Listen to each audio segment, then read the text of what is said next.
Hello beautiful people, welcome back to my YouTube platform, guys. I know it has been a while, it's like forever. So guys, I'm currently back and I promise to be putting out a frequent video this time around.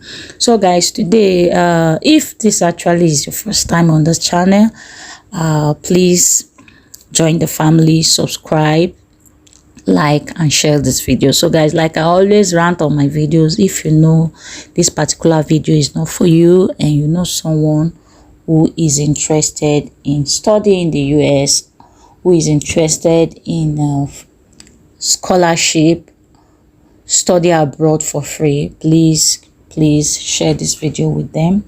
Put the word out there. We don't know who this video actually will be helping. So guys, as you can see on the screen, I will be talking today about the a college in the US which is called Berea College. Berea College is one of the colleges in US that does not require you to pay any tuition fee, and naturally is more most time if you're applying for a scholarship or you have to study abroad, you need to apply for the university separate and apply for the scholarship separate. So but Berea is actually not like that, because Berea is a body on its own, is a college that has it's more like it has the partnership. The school and the partnership is the same.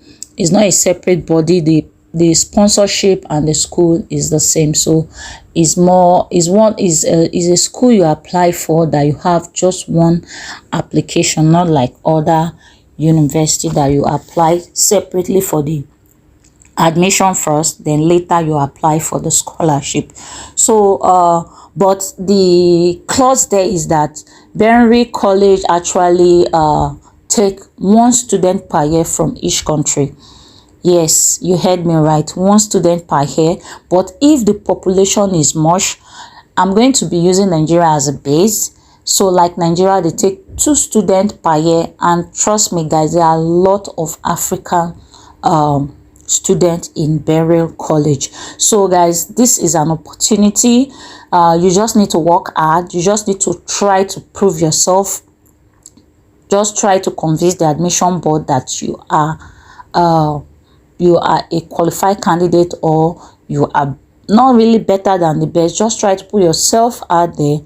Give them reason why they should pick you from the hundreds or 50s or 20s of students that are going to apply for the application. So guys, like I said earlier on, is a free tuition fee. They gives accommodation, feeding and all that. So it's only few things you just need to do to take care of yourself during your study in Berea College. So guys, I will be taking you through, I'll be running you through a whole lot of stuff on the background, like we usually do on the on our videos. So you just be going through. So you can see from the deadline is October. The application, as I said, you apply free online. There is no need for you to pay for an application fee. Everything is free. The application process is free. You just need to follow the step by step on how to apply for the application, and at the end of the day, with finger crossed, you will be among the 2 from Nigeria. I'm using Nigeria as a base. So another thing you need an essay, guys. This essay, your personal statement, is not something you take easy. It's something that you write with intentionally. Give the admission board, you have to convince them your personal letter or your motivational letter is actually your more like 85% of your application. You need to convince the admission board why they should pick you through your personal letter or motivational letter. So guys, don't even take your motivational letter for granted if you know you are interested. And this, guys, is not a big deal. You can just throw it in there, make a good motivational letter and apply. Who knows, they might just pick you. So it's important you take note of your motivational letter, and also you are going to be given official document, more like your transcript from your school, which is very, very important. So guys, that is also very important. All your documents, all your school document, your transcript must be sent from your school, guys, not directly from you. Please take note, if it's through email or through courier, whatever you're sending it, and you will be having two recommendational letter. It can be from your school, it can be from your place of work, but let the person who is writing the recommendation letter be someone who knows you very, very well and can write certain intimate things about you that will convince the board to pick you among the pupils. So it's very, very important. So make sure your recommendation letter is not just a letter you go ahead and give someone to just write, someone who does not know anything about you. Although you can also give it to your pastor, or you can give it to a reverend to write, or someone, you know, who actually know more things about you. So that will not be the person who is qualified to write the recommendation letter, because there are some keyword he or she will use, and definitely others will not know. So also you'll be submitting a more like a financial resource confirmation form, which is going to carry a certain amount. So actually this amount should be around 2,000 to 5,000 US dollar, and this money actually is for the basic things, or more like an emergency things you will need while studying. I think the range between that 2,000 to 5,000 if you are studying for 5 years or you are studying for 2 years. So that would be the range for that amount. So guys, it is very, very important that you follow the instruction, although this will come after you have gotten the admission. So guys, after they've picked you, so that when you have applied, you put all this in mind, that these are the requirements you are going to get. So the money is not going to them. The money, they are just going to keep the money for you, just like when you're applying for schools in Germany. They'll tell you to put the money in a block account. So it's more like in a block account, but it's going to be with the school in the US. So for once you come, in case you need anything, you will just go there and pick it. So now we'll be talking about the tests. There are some tests that are required for you to take before. So the ACT test is there, the SAT test is there, TOEFL test is there, IELTS is there, GMAT is there, and Duolingo. So guys, this test is more like your English proficiency. You know, some country will tell you, like in Sweden, if you are from Nigeria, they'll tell you Nigeria is an English speaking country, but in the US it's very different. Why? Because they want you to bring that test to prove to them that you know, you understand English, and you have done the test, more like a recent test, to prove to them that you understand English. So guys, you need to pick any of these text formats that I've called earlier on. Just pick the one you know that suits you, or the one you know that is more affordable in your region. That's why they gave you the privilege to pick from all these tests. It's about either 7 test formats that you can pick from. So just pick the one you know. You can go ahead, read more about them, the one you know that is affordable, the one you know that is easy to write, the structure, everything, so you don't keep writing the text all over again. So it's very important. So after they have explained all what the steps you need to take, so this equally came down to just give you more like more details on what to do while you are applying for the application form. So guys, like I said, you know, the deadline for the application is in October. So I think I'm filming this in September, so you still have more than enough time to go ahead and apply. So also these are frequent asked questions. So guys, recently it got dawned on me that a lot of students don't really take time to go through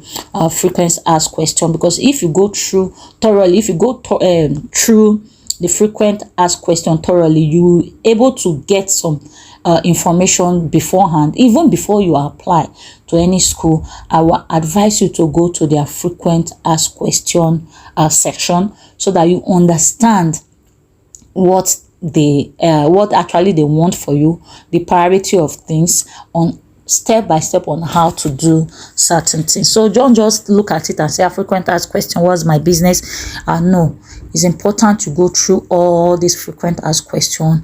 You establish what they want and how they want it. So from there, you'll be able to know, okay, this is the requirement, that is the requirement, and this, as at this time, because most time the deadlines of everything, like the fund, everything is on the frequent asked question. So through there, you will be able to know what to actually give to the admission board at the right time, because it's very, very important. Timing in admission is very important. So I just open one of the frequent asked questions so that you see, aside just the question or the question, so they are going to give you more detailed answer and response based on what you might likely get on an email when you send it to their contact or person. And although there are some questions that you might want to ask also that is not on the frequent asked question, but it's also important you get yourself acquainted with everything that is on that frequent asked question. So if you want to contact them, I'm still going to show you a place where you just go ahead and click on the contact, and where you can easily contact them, and boom, you are already sending them mail or calling them, or even WhatsApp. So schools actually have made it more easy. Even before getting to their admission board or to their admin sending mail, they've made a lot of frequent questions. So what we'll be looking at now is actually where to easily contact them, so that you just click on contact, you contact them directly. And guys, look at this: no tuition payment. No tuition payment. You can see, say promise no tuition payment. You don't need to. This one is not matter of them. Say you don't need to pay anything for your tuition fee. Once you get this admission, is 100% certain that you are not paying for tuition fee. So actually, these are just the admission process. I will just be showing you. I will advise you go ahead, read everything thoroughly and understand. So if there's anyone you don't understand, contact their admission board and be able to ask questions. When you are processing admissions like this, you should be able to ask frequent questions. So this actually, once you click on the application, it will take you to this portal, this section of the admission. So you just go through it thoroughly, try to check, and you just click on, if you are ready to apply. But I will advise you to first of all go through all the requirements, read everything carefully, guys. There's not enough time. Fine, if you are in a hurry, you made mistake, is even worse than you took your time, you read, and all these things definitely is not going to take you more than a whole day. No matter how slow you read, definitely is not going to take more than a whole day for you to read and understand everything. So just take your time, digest everything, know what is needed. As you are reading, have your note by your side, be taking out those notes that are related to you, what you need to apply for. So once you click on the application portal, it will take you here online. So you just need to register. So Standard Admission Network is actually the one handling their admission. Is more like a different portal. So I'm bringing you back. So although there are two forms or two ways you need to, is that you click on application, this one directly, this one will equally take you to another. It's the same standard, but though this one elaborated more on the application process, what you need to do. It's talking more about actually the website before going ahead to apply. So guys, it's very, very, very important before you do anything, you go through all the whole process, read them carefully, and understand the what is required before you go ahead. So these are just their regular article. Being a free school, I think you should get yourself acquainted with a lot of information, because definitely we get to a point where they will either give you a questionnaire or a physical what's it called, a physical either through Skype or anything. They will call you and want to just to know more about you, either a logical idea or either a personality test. So it's better you get yourself acquainted with all the stuff around the school, so that by the time they call for either of those tests, you will be able to answer them boldly, you know, without not you know. So it's better you get yourself acquainted with everything that is going on in the school to enable you to answer those questions. So this actually brings us to the close of this video. So guys, if you have not subscribed up till now, you are watching up till now, I want to say a big thank you for watching till now. Thumb up for you. But at the same time, if you have not subscribed, guys, please subscribe, share and like this video. So for those of you who are not interested in this kind of video, I will please advise you to share it with someone who you know will appreciate it. So actually I will just be clicking, you know, like I say, you have to go through, because one link connect to another. So that link initially I clicked on will just bring you back to the initial page. So guys, see you on my next video. Bye.